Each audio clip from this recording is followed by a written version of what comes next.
Good evening. This is Mae Brussell. The title of this program is World Watchers, a one-hour analysis of news. It's broadcast number 728, November the 18th, 1985. This is the 22nd year since the assassination of President John Kennedy, and I think particularly of him. Well, most of the time the research is dedicated to finding out the teams of people who killed John Kennedy, but I think of him and that day, on the anniversary of that assassination. I think it affects many people in the country the same way.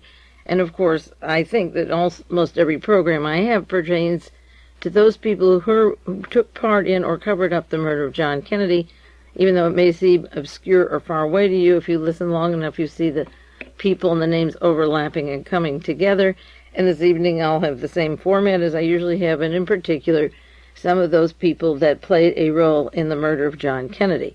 Covering up is as much a crime as doing the actual shooting. The people who shot and the people who covered have never been charged with that crime. It's interesting that the anniversary of Kennedy's death comes the same week as the summit going on in Geneva, because the role of Star Wars, of control of space, of control of the world from space, linked to the people who killed John Kennedy, became evident to me around 1969 and certainly by 1971. There were three important books particularly that came out just at that time. One was an unpublished manuscript, which you can get now from Tom Davis at Research. And whenever I would speak at colleges, I used to travel around quite a bit. I don't do that anymore. People would want reading lists, the students, of books they could follow up the material that I talked about. It was so controversial. And particularly the subject of John Kennedy is what they wanted. And instead of putting the books that came out about John Kennedy on the list as primary, I always felt it was more important to take the background of the milieu in which Kennedy was shot. In other words, to understand those people moving around him in the Pentagon, in the Space Department, in the Defense Intelligence Agency, CIA, and so forth, and then place him into that basket with all those eggs and see how long he could survive. And on that list, I had 6 published documents, or one was a series of 3 articles that I happened to write for Realist.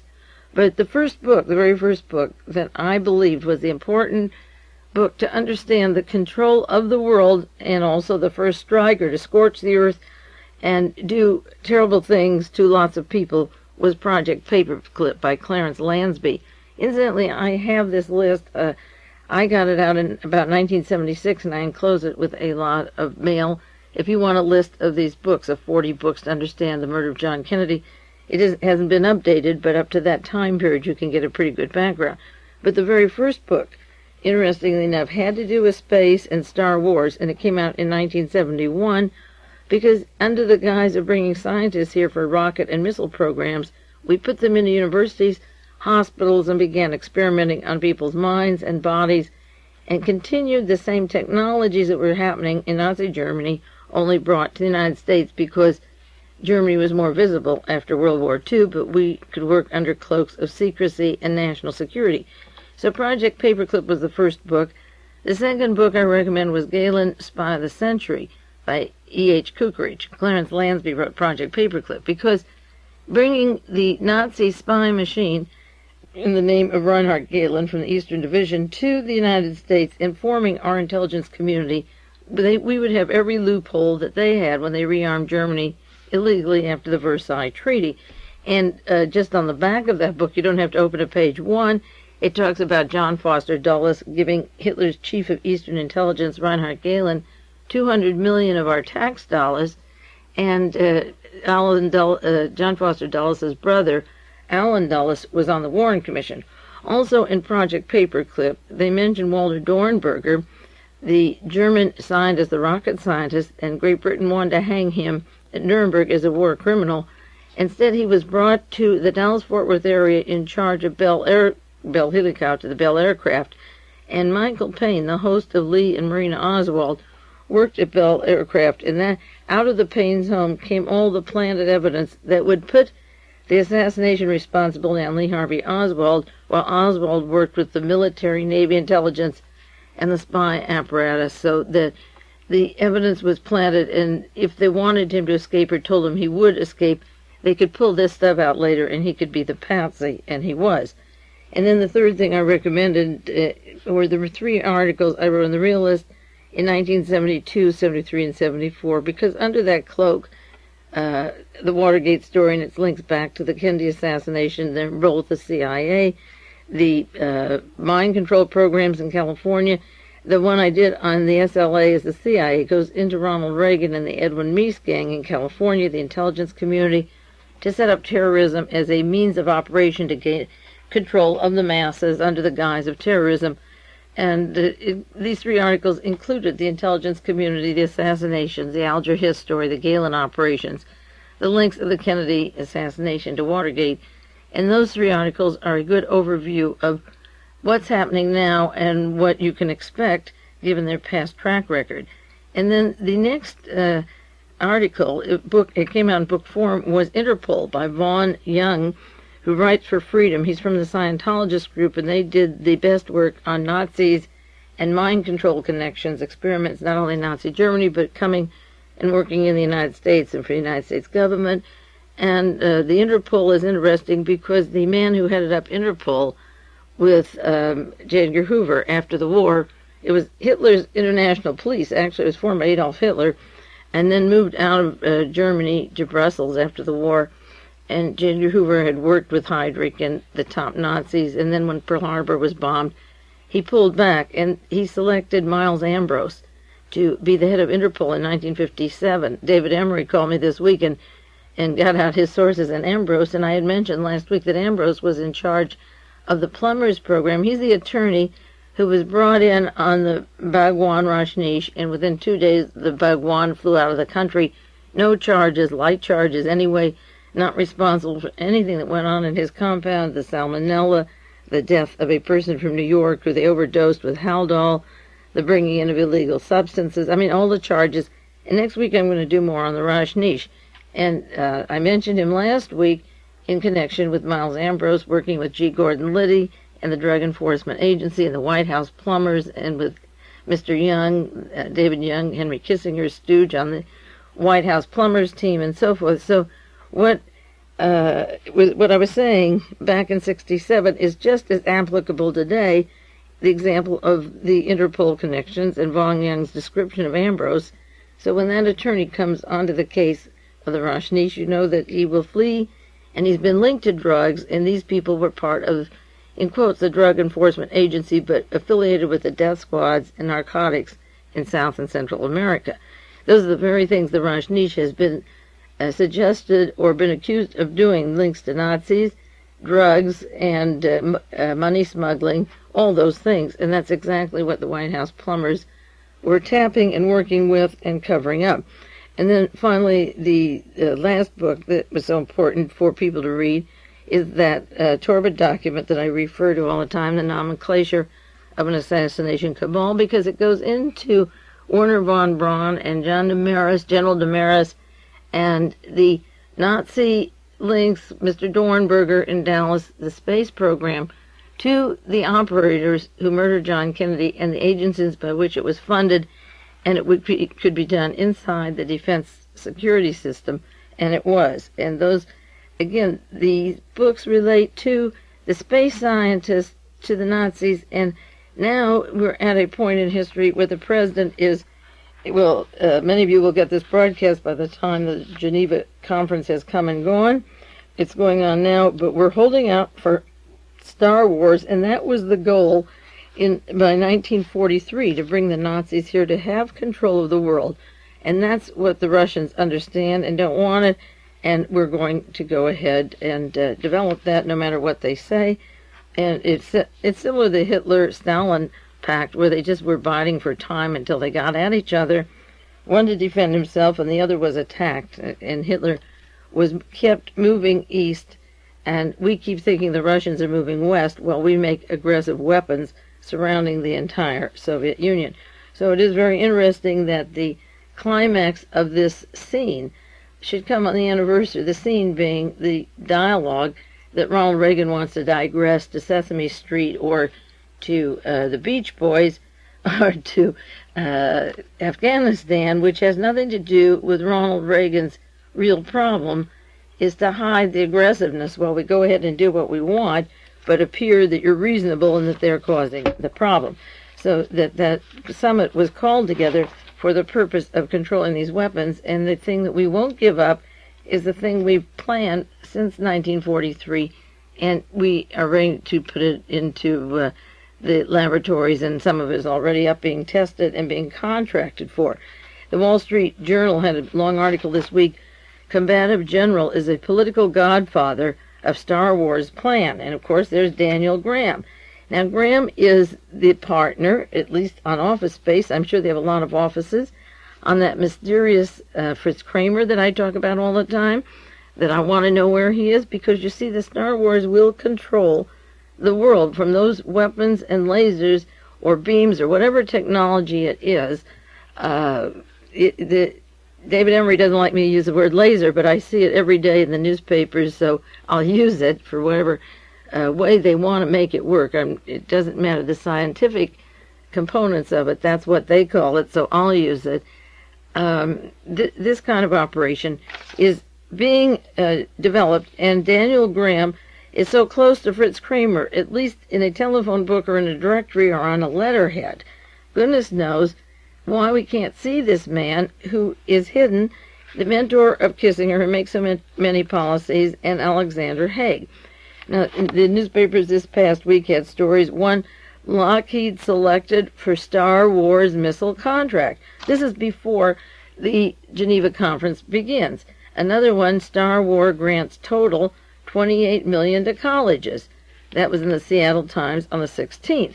Also, when they were asked, where is the money coming from, Daniel Graham was asked on Larry King, I believe, for your commercials on television, you're putting millions of dollars to the American people to sell Star Wars, and then they'll make it look like the Russians are being sour grapes about it. A good hunk of the money for those commercials comes from the Nobel Foundation. Well, I did broadcast on the Nobel Foundation. They set up the Institute for Contemporary Studies for Edwin Meese in San Francisco. They help fund the Committee on the Present Danger. They fund the Heritage Foundation, and they're into cancer research, and the Hoover Institute.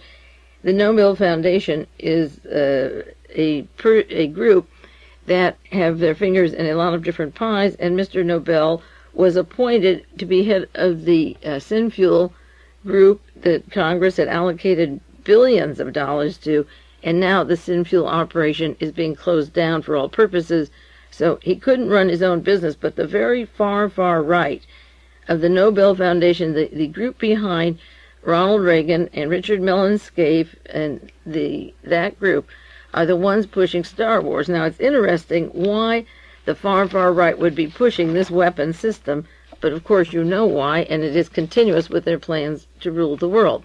There was an article about Star Wars recently published in a magazine in Texas that came out, the Texas Observer, and it's one quotation: unless Reagan compromises some of Star Wars at Geneva, his plan for the future is a double dare to doomsday. And they are afraid that he will not compromise, and that he is really asking for something very dangerous to happen. And of course, the controversy goes on about Star Wars. And just today, as the people prepared for the first summit meeting tomorrow, there's an article in the newspaper, Gallup poll, people prefer Star Wars. Now, what do people know about Star Wars? What do they really, do they have any idea what it is? I doubt it. And so the point is that they coax them with millions of dollars of advertising, and then begin to say, this is what you want, so the president has to do what you want, and the very far right wing has put up the money. Now, last week on Larry King, incidentally, I don't know if you heard it, he had William Buckley on, and Buckley was taking questions, and luckily a world watcher, Willard Harris up in Berkeley, got the telephone line, and we got on the line, and I got a chance to talk to William Buckley, and he's so close, and he's pushing the Star Wars too, so I asked about the Strategic Defense Initiative, and that there's this fellow Fritz Kramer, who's sort of faceless, who shares offices with Daniel Graham of High Frontier. And before we escalate these things, why can't we see the people behind them? They're not visible. And so Leonard King, of course, hung up on me right away and then said, "Do you know him, Bill?" And Bill very glibly said, "No, I don't know him, but I read J.D. Salinger, and I don't know him either, so there's no mystery about it." Well, I was just floored because William Buckley is really brilliant. And what he does is he takes two obscure people and compares them that you don't have to know anything about them, but if you want to read their works, you can. But the point is, if he took Greta Garbo and J.D. Salinger, who are both introverts that don't want to be seen, it would be one thing. But what he's doing is comparing them to a man who is plans officer of the Pentagon, who shares space with the High Frontier, who's overseeing Henry Kissinger, who makes all policies in Central America, who makes policies in Asia, who makes policies in Africa, and in the Middle East and Europe, and who is on television pushing the Star Wars. So he was confusing the invisibility of one as being his privilege, where I think the visibility of the other is an obligation, and I still hope that someday we can see his picture and get him fingerprinted and let him say, "No, I am not Adolf Hitler's general, Fritz Kramer. I'm somebody entirely different," and give us some identification. I'm still hoping someday that will happen. Now, on the anniversary of Kennedy's death, a lot of things come to mind. One is the change of foreign policy. If you read the Pentagon Papers, the war escalated 2 days after John Kennedy was murdered. But there was something else that I was just reading this week that a listener from World Watchers up in Oregon sent to me that is very disconcerting, and I always like to learn new things, even if they're not very pleasant. I had studied that book on William Donovan, The Last Hero, and the British American Canadian Corporation, and how over 600 corporations decided by the time the war was over, so that would take 2 years to get together, that they would begin immediately building up the munitions plants in Germany. They wouldn't wait a day, and that they would have business tentacles over around 130 countries and be into business as usual, making sure that their particular interests would be served, but that the munitions business would escalate, and that the Cold War would be a continuation of the Hot War, only a little recess before another big bang. So the time period, such as the book The Nazis Go Underground in 1943, gave a clue to how they would pull their strategy from 43 to 45, and during that time period they were meeting with Allen Dulles in Bern, Switzerland, SS Karl Wolff, the representative to the top Nazis, and to Mr. Himmler and Adolf Hitler, running Treblinka camp while he was working with Allen Dulles. And Dulles, of course, was on the Warren Commission. John J. McCloy was releasing top Nazis before they could hardly get arrested, just a matter of years, and he was on the Warren Commission. So the release of Nazis and the putting them into office and jobs after the war, and having some of them surface around the periphery of Lee and Marina Oswald, was always present. But going back further, I was never, or have not studied the documents that maybe they're new or maybe they have been available about the mental state that the United States has had, and it also explains why people like John Kennedy and Robert Kennedy or Martin Luther King had to be murdered, because their mindset of the way they wanted the world to be, or at least put it into that perspective. Now, the article I'm referring to came out of a magazine called Clinton Street Quarterly. I don't know if you know it. It comes from Oregon, and I can give you the address, or if you're interested, write to me, and I'll send you a sheet with the address. It's $6 a year. And there's an article there by Noam Chomsky. Now, Noam Chomsky works at MIT. He teaches. And he reminds me of the John Birch Society, American Opinion, or Lyndon LaRouche, or Liberty Lobby. Those magazines are always sources of certain information that you don't get in the standard press, but their conclusions are always, the three conservative ones are that a commie did it. Their work is right, their meetings are where people meet, and deals are made, the countries that are affected seem pretty accurate, but the conclusions are off the wall. And Noam Chomsky, at least what I've read of his, and maybe I'm wrong, correct me if I'm wrong, his analysis of what goes on in the world is very good, but then he always blames John Kennedy. and Alan Dulles and William Donovan and William Casey and the OSS gang and William Buckley, the Knights of Malta, the Vatican crowd. He never fingers them. I guess that's how he stays at MIT, or that's why he's teaching at MIT. But he figures John Kennedy. But outside of that, what he has is very good. And in this article, it's about parallels and differences, it's called. And there's some pretty shocking things that remind me of Ayn Rand's books that came out. I started reading those in the early 40s when I was at Stanford. And she's always had the philosophy of selfishness. But this is what Noam Chomsky said about the plans for the world when the war was over, during the war, and when the war was over, because those people played a major role in the murder of John Kennedy. He said, in the real world, U.S. global planning has always been sophisticated and careful. As you would expect, it's highly centralized, and it favors a dominant social group. Their power, in turn, is rooted in their own ownership and management of the society and the ownership of the economy, as it is in most societies. During World War II, American planners were very well aware that when the war was over, they would be a dominant power. Therefore, they organized and met to deal with this situation. From 1939 to 1945, and that precedes the 1943 Nazis go underground, exclusive studies were conducted by the Council on Foreign Relations, that's the group set up by Nelson and David Rockefeller, and the State Department. One group was called the War Peace Studies Group and did extensive studies on analysis and plans. They had what they called a grand area planning, and they would take the globe and decide the needs of the American economy. As one planner put it, it was to be the region that is strategically necessary for world control. They would finger particular areas for world planning or hot seats for world control. The geopolitical analysis held that the grand area would be part of the Western Hemisphere, the Far East, part of the British Empire, and so forth. With regards to Latin America, the matter was most plainly put by Secretary of War Henry Stimson in May 1945. And Stimson had handpicked John J. McCloy for his career, and he played a very important role to chase Manhattan with the banks during the war, trading with the enemy, his role in France before it fell, and again, as High Commissioner of Germany after the war, of releasing the Nazis, of being on the Warren Commission. McCloy designed the Pentagon. I did several hours of broadcast just on McCloy alone.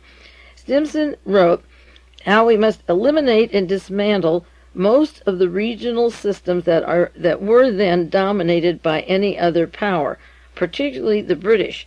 This is why they helped Israel throw Britain out of Palestine and let Israel be there temporarily, and of course the French out of Southeast Asia.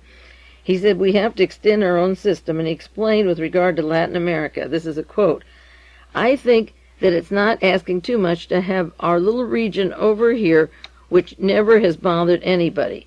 The basic thinking of all this was explained quite lucidly in a number of occasions, and if you want to learn what was going on, you can do it. This is what Noam Chomsky says. It takes a little work, but the documents are there, and the history is there also. One of the clearest and most lucid documents of the planning was left to be seen by George Kennan, who was one of the most thoughtful and humane liberal planners in the State Department.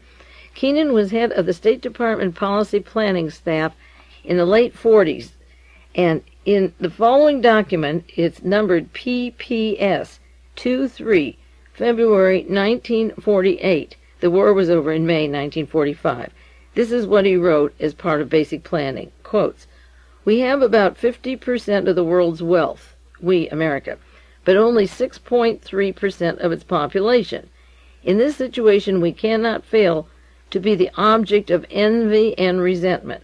Our real task in this coming period, is to devise a pattern of relationships which will permit us to maintain this position of disparity. We need not deceive ourselves that we can afford the luxury of altruism and world benefaction. We should cease to talk about vague and real objectives such as human rights, the raising of the living standards, and democratization. The day is not far off when we're going to have to deal in straight power concepts. The less we are hampered by idealistic slogans, the better.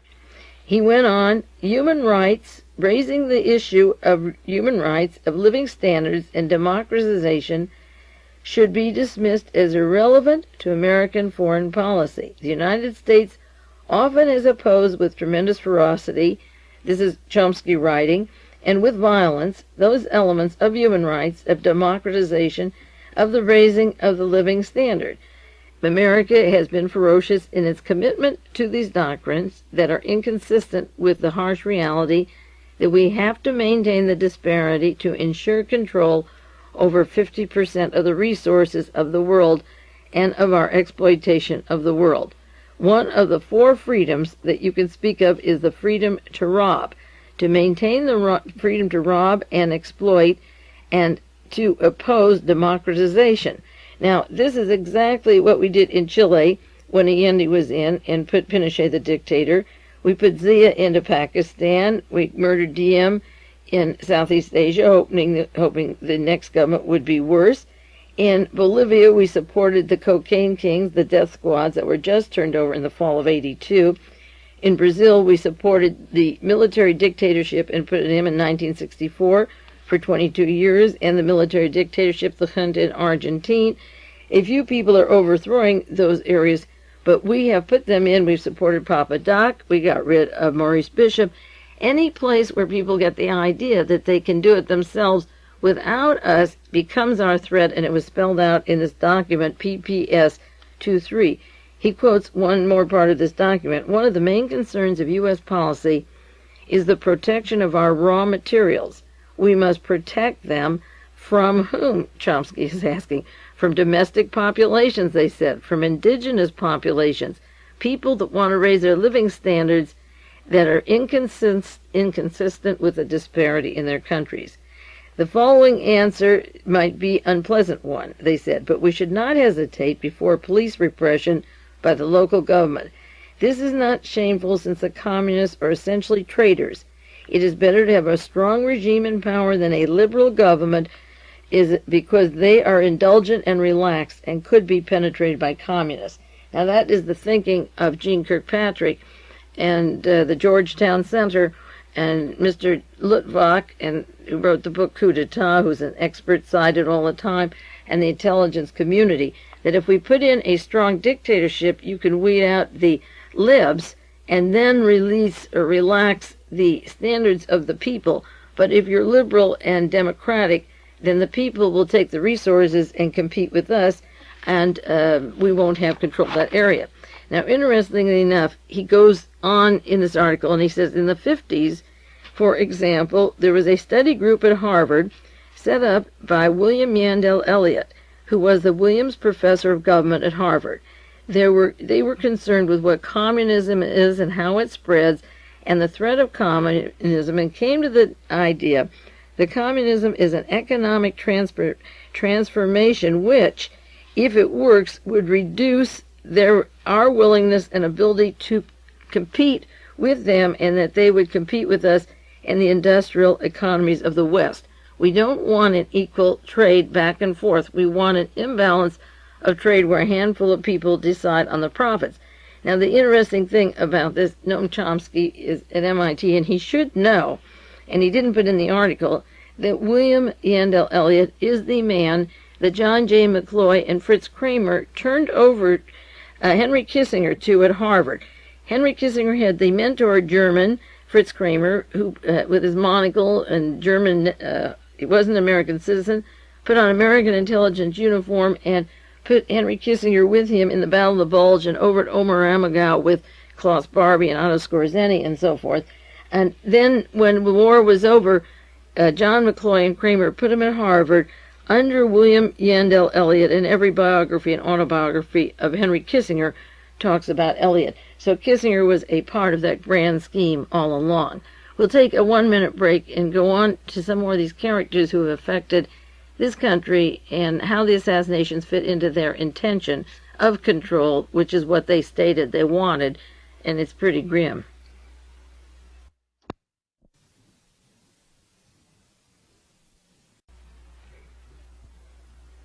This is Mae Brussell, and it is the second half of World Watchers. Next week, I'm going to continue with some material on the Rajneesh, the Bhagwan Rajneesh. Just because he fled the country doesn't mean that he doesn't have institutions all over the world with still millions of dollars and a lot of influence. He left this country, but we haven't heard the end of his influence or his agents that can travel all over the world. And I want to update that and do some more on the drug connections, the interlocking connections of some very important people in Washington, D.C., and the mind control of Dan White. Because of the Kennedy assassination, the anniversary of Kennedy, and it synchronizing with the Star Wars Summit meeting, I felt that I would just kind of stick to the Kennedy saga as it unfolds because of the synchronicity of these two events having to meet just at this time, the anniversary of his murder and the discussion of the United States with the Soviet Union about space weapons, because before the war was over, long after the war was over, there was a grab for the scientists for the specific purpose of what is known as Star Wars, or control of the world. And killing Kennedy and killing 1 or 2 or 300 other people was for the purpose of wiping out those people that were in the way so that we could escalate this stage for World War III. Odin Carter had an article in the Wall Street Journal this past week called "Lying Down with the Dogs of Dictatorship," and Ronald Reagan has gone to the summit asking for human rights for Jews in Soviet Union, which is okay, but stressing human rights of the Russians.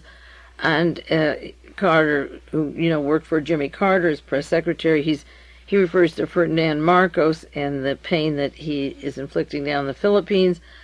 15 Americans have been killed down there, and there isn't even a word about that. It's disgusting that it's kept so silent while we send him millions and millions of dollars for just 2 bases. But those were areas earmarked for important strategy. So he knows that it doesn't matter what he does. And then this article on dictatorships goes down to Mr. Botha in South America, and the former Somoza was overthrown out of Nicaragua, and the Shah of Iran, who was kicked out because of his excesses and how much money we put into him, or Mr. Chun in South Korea, and Mr. Z in Pakistan, and so forth. And he's listing the dictatorships that we've been cozy with, and it fits in with the lack of democratization that was planned during the war for after the war, and has had a consistent pattern all along. Now, several weeks ago, I gave 2 quotations from William Buckley, because he's so important to the Kennedy assassinations, and again, he's on the radio, TV, he has 2 books coming out, he's a media freak, he's consumed by the media, they love him, and he's up there pushing Star Wars. It doesn't matter what he writes, he doesn't talk about his books, he was talking about Star Wars. And the 2 sentences out of his book, "The Government Listeth," must be remembered because of the importance of Buckley, and also because he's part of the military order of the Vatican, the sovereign military, a Knight of Malta. He said, "The politics of assassination will end up changing American democracy." Robert Kennedy, regarding his murder, and Martin Luther King and John Kennedy's assassinations, his remarks were that these series of events will end up by changing American democracy, and he disagreed with the Attorney General, it wasn't the Attorney General, it was Robert Kennedy right after Martin Luther King was killed, who said, "What has violence ever accomplished?" That was Robert Kennedy asking it, and the man who lived longer and knows more, Mr. William Buckley, says it accomplishes plenty. And he also wrote in his chapter, "The Politics of Assassination," "In an age of totalism, assassination is an instrument of policy." And when you read the State Department, the Council of Foreign Relations background, and their planning through the entire 40s, how this government should be run, and even, while the whole war was going on, before, during, and after the war, they knew and have followed the idea that assassination is an instrument of policy, and we better beware that they're very open about that. Now, there was a suit last week. It's been settled out of court with a little hand-slapping. It had to do with William Buckley suing Liberty Lobby. Each one was calling each other a fascist. The thing was interesting because Mark Lane, the attorney, represents Liberty Lobby, and while his picture is in the pages of Liberty Lobby in in the back pages they're selling Waffen-SS, Hitler marches, Nazi flags, Nazi memorabilia, books on how to kill all the Jews in America. He's worried about the Israelis' aggressiveness in Lebanon, and he writes for a man who works with William Pierce, who pushes stories on how to kill every black and Jew in the country. The Guardian had a brief excerpt or quotation of the trial because Bill conceded.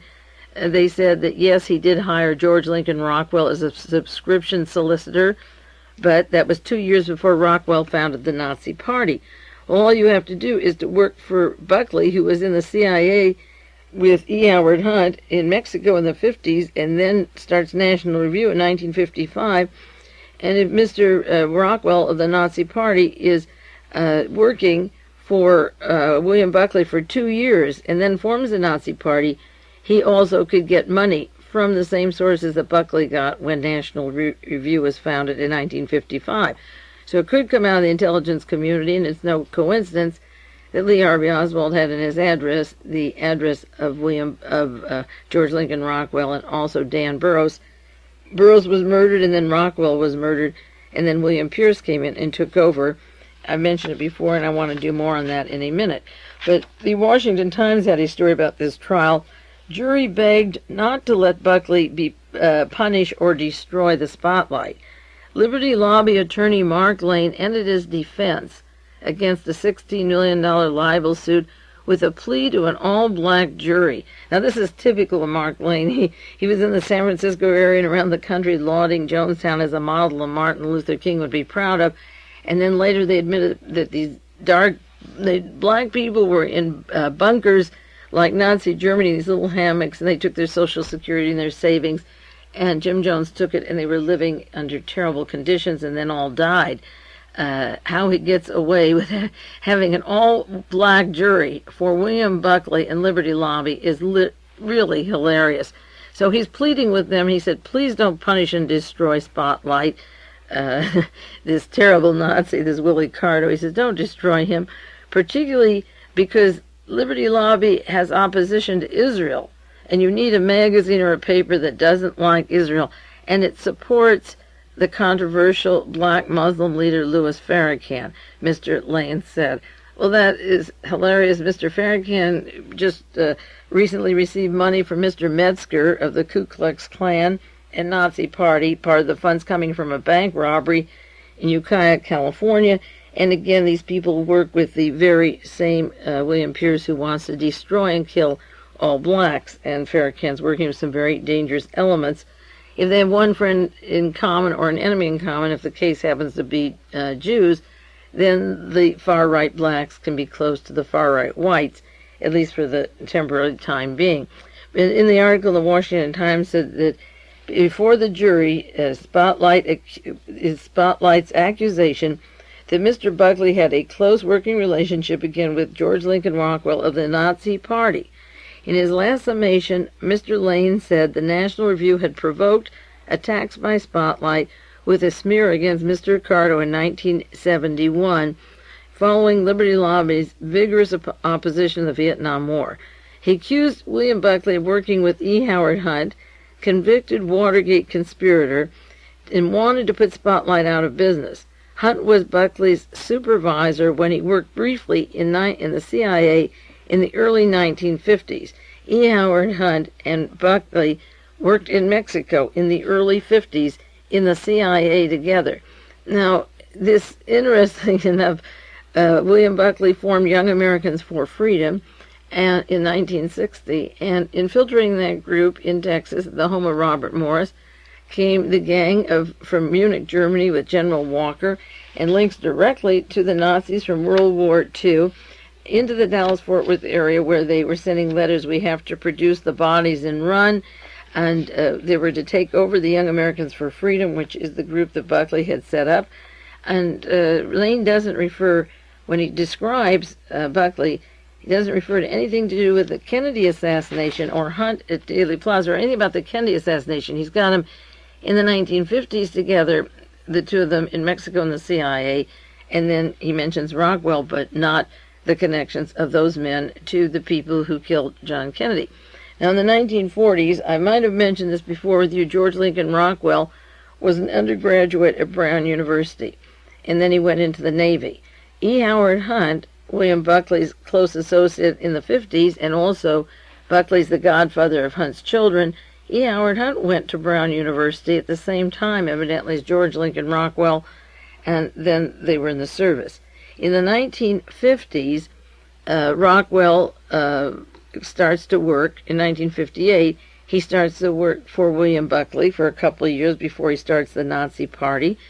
In 1955, when William Buckley comes home from Mexico with E. Howard Hunt, William Casey, who was in the OSS, who was our director of the CIA, who's a Knight of Malta, a Vatican Knight of Malta, like Robert Morris and William Buckley, Casey put up the money and did the legal incorporation work for William Buckley when he started his magazine, The National Review, which has been a constant right-wing magazine on the stands and available libraries and so forth. In 1958, Robert Welch founded the John Birch Society and began the American Opinion magazine. And when he got out the Blue Book, his book on the network of what the Birch Society is, he praised National Review and has been closely associated, although they appear arm's distance at a time. They have the same friends. They work in common with the same people. People on the board of Young Americans for Freedom were always a part of the Birch Society, such as Ronald Reagan and Charles Willoughby, Mr. Wiedenbach from Germany. So they have the same friends and working relationships in common. Now, in the 1960s, Buckley washed his hands of Rockwell. Rockwell goes in and opens up his Nazi Party, but he's had 2 years with Buckley, and goodness knows what mailing lists, what contacts, or people they don't have to see each other much to have something in common. And because Buckley was in the CIA and because Oswald had Rockwell's name and address, Arlington, Virginia, in his notebook, it'd be interesting to know how Oswald got it, for what purposes, or if he was promised it was a safe house in Virginia, or what, if he could have gotten away. Now, William Pierce took over what was the American Nazi Party when Rockwell was murdered. Rockwell was murdered in 1967. Oswald was out of the picture by 1963. November 24th, Rockwell was murdered in 1967, and in comes William Pierce, who wrote the Turner Diaries, who has direct contracts, so I assume he still had to have, with a funding for research, a physicist from the Air Force, and with Pratt Whitney United Technology. He takes over and changes the name to the National Alliance, but it was the American Nazi Party linked to Buckley and Hunt and Lee Harvey Oswald, if not a few others, but those are who we're talking about right now. And then when General Walker comes in from Munich with the John Birch literature, that's why he was brought home, because he was indoctrinating the troops over there, the Blue Book, and the troops with John Birch literature from Texas. He brings the guys in Texas to Robert Morris, and Volkmar Schmidt lives at General Walker's house, and Larry Schmidt lives in Dallas, Texas. And Larry Schmidt, incidentally, worked with a woman named Connie Trammell, who also was associated and had a part-time job with Jack Ruby. The men coming from Munich, Germany, had in common a woman named Connie Trammell, and Connie Trammell had in common with these other people. Jack Ruby took her to the office of H.L. Hunt on November the 20th, and she was in there with him. They allegedly a short while, but H.L. Hunt had set up the network for these assassination teams and the intent to be a part of these assassinations. And the bank was the Mercantile Bank in Dallas, Texas. And that same bank is the bank where Sheila's brother, he arranged through a contact in Chicago, and that man knew a man in Alabama, and that one knew one in Texas, and the Texas man goes to the Mercantile Bank where they own the property, the Muddy River property that the Rajneesh and Sheila are going to buy for $6 million in Oregon. So the money comes out of the same Mercantile Bank that Jack Ruby and Connie Trammell were at, and just 2 days before the assassination, and Connie links to the John Birch Society, to Larry Schmidt, to Robert Morris, and William Buckley in that group. And so the Munich connections fit hand in glove with the CIA overlay of Young Americans for Freedom, Douglas Caddy, and William Buckley, and E. Howard Hunt, and Frank Sturgis, who allegedly was at Dealey Plaza, and so forth. So that the Kennedy assassination has these very tight links I think they're tied enough if you go through the material to the Knights of Malta, to the German counterpart of what was happening in America coming over here, their youth groups and our youth groups, and their propaganda and our propaganda. Now, in 1963, just before the assassination of John Kennedy, in the fall of 63, around October, Michael Paine took Lee Harvey Oswald to a meeting at Southern Methodist University. Now, Michael Paine, again, fits into the Star Wars scheme, worked for Mr. Dohrnberger at Bell Helicraft. He went to Harvard University, third generation Harvard, housing Marina Oswald and the likes of Lee Oswald. And they went out to Southern Methodist University, which is run by a man named John Beatty. And David Miller in Florida gave me a lot of material. I remembered Oswald attending this meeting, but I didn't have the background on Beatty, although I have his book here, The Iron Curtain Over America. But I didn't associate him with Southern Methodist University. Michael Paine, a Bell helicopter, takes Lee Harvey Oswald to spend an evening hearing General Walker, who's home from Munich, Germany, and they go to the university, Southern Methodist University in Dallas, to hear General Walker. And John Beatty was in U.S. military intelligence. He had a Ph.D. from Columbia. He runs the university. So then the role of the aerospace and the Star Wars rubbing with their projects and with Michael Paine, and then General Walker speaking at a university run by a man from Army intelligence who invites Walker to talk there, and Paine and the Oswald go to see General Walker. And I think it's interesting that in this time and space that Buckley still, he's on the air talking about Star Wars, and the relationship to these institutions remains constant, and they avoid certain questions such as military intelligence, as Fritz Kramer. Now, some other names that fit into the Kennedy assassination that are always interesting because of the relationships that then go to that California, and I'm sure they're in 50 states, known as Western Goals, with their headquarters in Arlington, Virginia.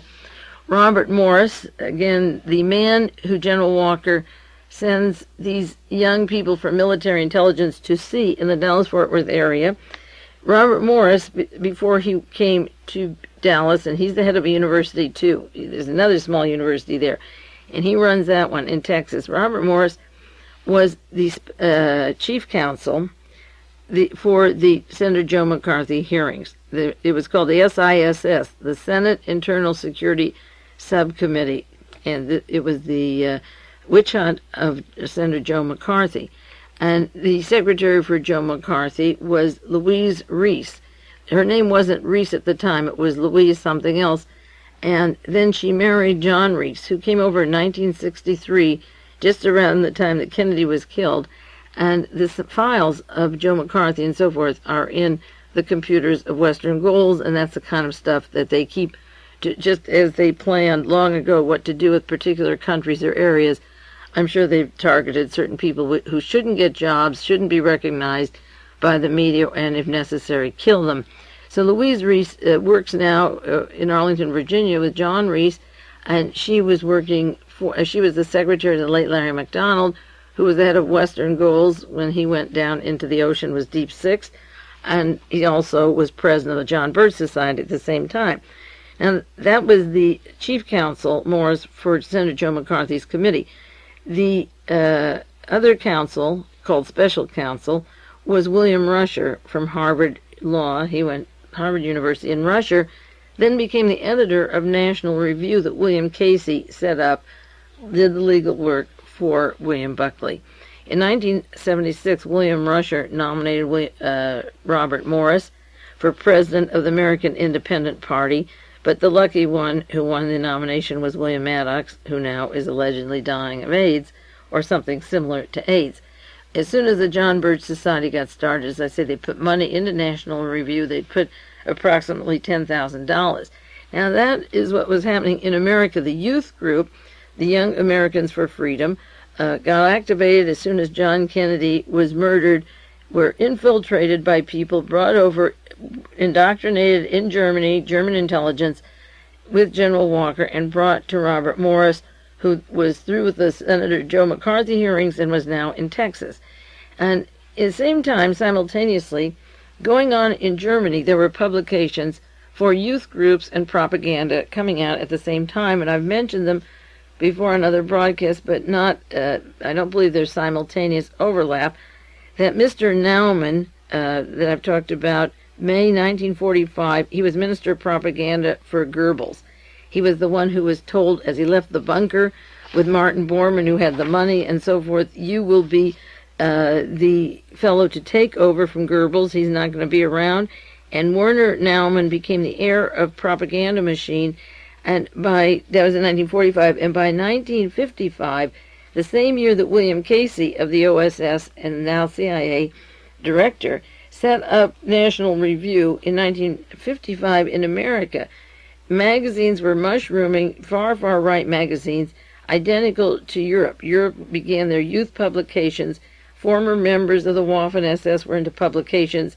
In America, this same group that were linked to the Kennedy murder were going to take over with massive publications for adults and also for the youth group. Now, a Mr. Axman worked for Adolf Hitler, and he walked out of the bunker at the same time as Mr. Werner Naumann. His name was Arthur Axman, and I've talked about him before. One was in charge of propaganda, the other one was in charge of youth groups, and Martin Bormann was in charge of the money. So if you have the funds and you have the intent to use the Hitler Youth and the young people in this country, because they wouldn't remember the war anyway, and if you have the propaganda machine, and you can see how it worked with the Summit and the Star Wars, and you escalate the young people, they were appealing to little children. You don't want atomic bombs on your head, and a lot of money directed to children, to what they should think about a project that's going to leave them so much in debt with no promise of protecting them, but appealing to their parents. So people that walked out of the bunker in 1945 intended to play on the youth, intended to escalate the propaganda, and intended to keep the financial network going, which was what Martin Bormann did as soon as he got to South America, and worked through Spain with Otto Skorzeny, Henry Kissinger was in charge of Skorzeny and Klaus Barbie and Oberammergau when he was intelligence. So that while in 1955 the German publications are escalating, the United States is getting ready with our own publications, and the common denominators between the people in Germany and the United States, there's many of them, so that it's way beyond the point of coincidence.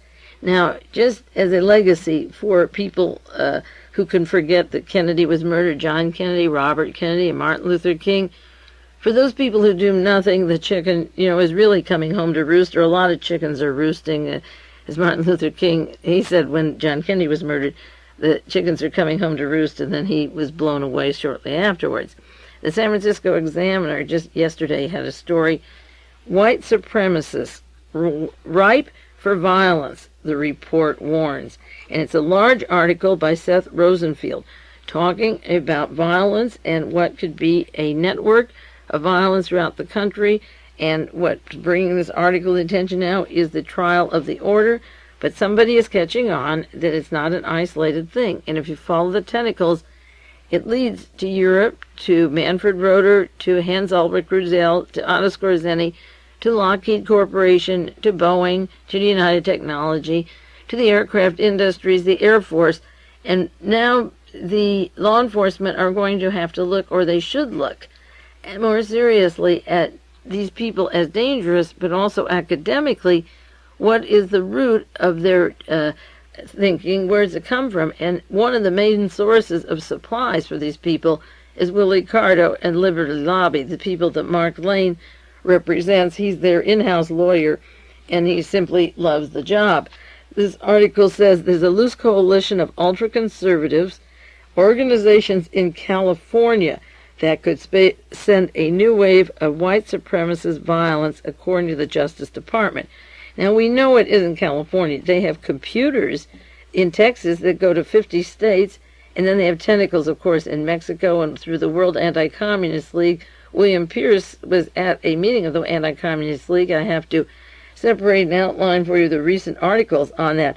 But the man who took over George Lincoln Rockwell's offices of the American Nazi Party attends meetings with John Singlaub and people from the Reagan administration and prominent people in Congress, and he's a part of the meetings. So it isn't a California problem. The article then goes on, there is a nationwide coalition, which they admit, which is engaged in major conspiracy to overthrow the United States government. And that's the tricky part that is possible to be done. The report warns that the coalition could produce a group of people similar to the order, which sprang up in 1983 and blazed a wild trail in the West. The order, known as the White American Bastion, has been rendered inactive by the arrest of almost all of its members.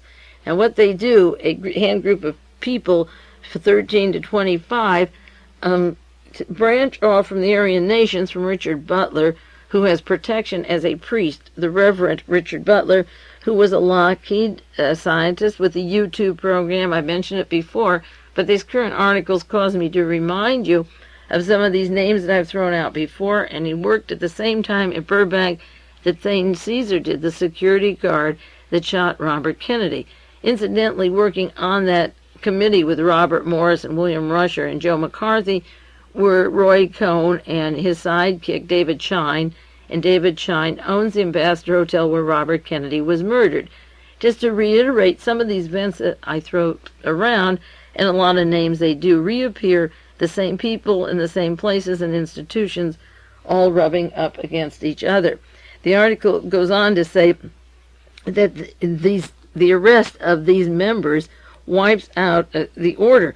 Well, 25 or so were arrested, 11 of them are being prosecuted, and 13 or 12 of them are out, and one hasn't been caught.